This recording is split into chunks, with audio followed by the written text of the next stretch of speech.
नाज़रीन नवां ॾिसी रहिया हो KKD न्यूज़ आयां जुमपरी।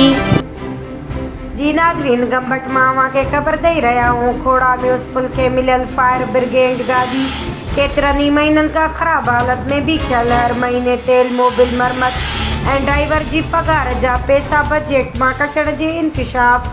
खोड़ा म्यूनिसिपल कमेटी के मिलियल फायर ब्रिगेड गाड़ी जेका केतिरनि महीननि खां ख़राब हालत में बीठल आहे, जंहिंखे अॻिते पोइते करण लाइ माण्हुनि खां धिका लाइ मदद वरिती वेंदी आहे। उन दस में मालूम थियो आहे त हर महीने ख़राब हालत में बीठल गाड़ी में तेल मोबिल मरम्मत ड्राइवर जी पगार लाइ हज़ारे रुपया हर महीने जी बजट मां कटौती कई वेंदी आहे। उन लाइ शहरनि वसवारनि खां मुतालबो कंदे चयो आहे त जल्द उन मामले जी जांच करे खोड़ा म्यूनिसिपल कमेटी जे मलूज़ जवाबदारनि ख़िलाफ़ कार्रवाई कई वञे।